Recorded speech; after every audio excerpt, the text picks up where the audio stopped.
Hi, my name is Kendra Kohrt, and I play Zoe in War is a Bitch. So tell us about the story to War is a Bitch. Well, it's in the future, and the human race has been infiltrated by clones that look exactly like the humans, and it's become a problem, a large problem. The man who created the clones, his name is Father. It's a big nuisance to the humans, and they fear for their existence. So they get a team of female soldiers who are the best that they can find.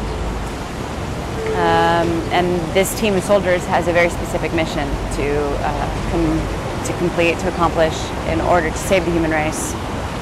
They're a very interesting group of women, very strong, lots of personality, sometimes clashing personality, and they're all really hot. Their clones are hot too. Working on a war picture was very cool. It was really neat learning some of the aspects of war, and some of the conditions that we filmed in were very warlike. It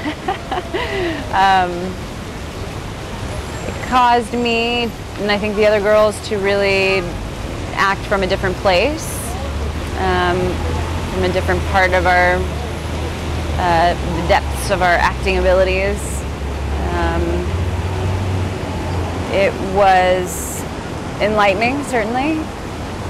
Made me feel tough.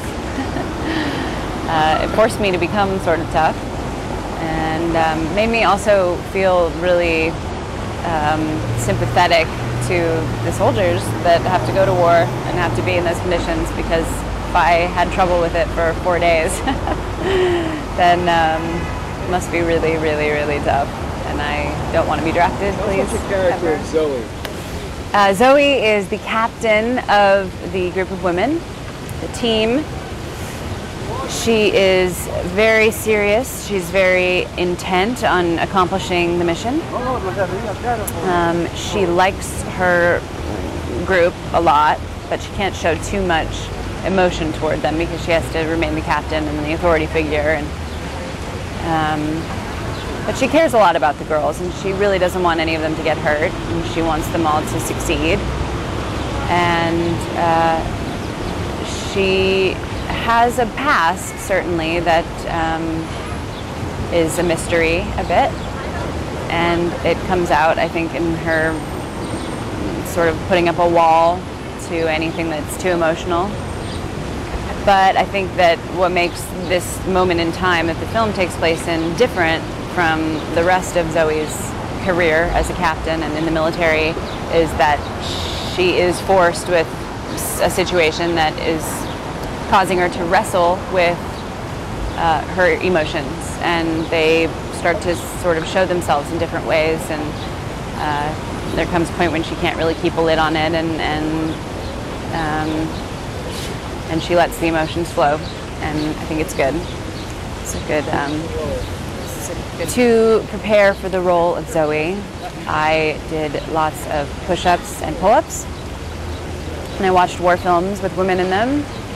I watched G.I. Jane, and I watched the Alien movies because Ron, the awesome director, told me before I even got the role in callbacks, I think, that I reminded him of a young Sigourney Weaver.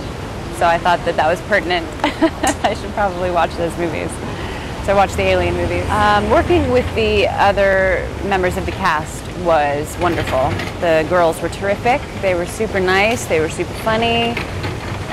They were all really talented, and we all got along superbly well. And they were very supportive. We sort of became comrades in a team, like we were supposed to be in the film. It was a lot of fun. I really, really enjoyed it, and I think that we're gonna be friends for a long time. The relationship of Zoe and Hope is a very complex one. They have a history, certainly, and that's a mystery to a lot of people, most people except for them. And It does get revealed a bit in the film what their history is. Their relationship is complicated. They certainly care a lot for each other, but there's some baggage. And this story and this movie has a lot to do with them working out their relationship and working out how they feel about each other, and why they're in this situation together and how they're going to succeed in the mission without letting their relationship get in the way. Zoe's relationship to Phoenix is a bit strained. I think that Zoe certainly respects Phoenix and thinks that she's a good soldier and is glad to have her on the mission, but she just hopes that she can keep her feelings, that Phoenix can keep her feelings sort of level, because Phoenix has a little bit of jealousy, I think, towards Zoe being the captain and towards Zoe having the authority, because Phoenix wants to be in that position of authority. So I think they have mutual respect, but I don't think they really like each other. Like, they wouldn't go have beer together, so, or like makeovers or mani-pedis or anything. Working with weapons was awesome. It was great. The weapons that John Schumann brought in were incredibly light. They were pretty much the real thing, just with safety measures on them. They don't fire. They were heavy. They were hard to deal with, so we had to train really how to use them. And they made the whole experience on the film seem that much more realistic.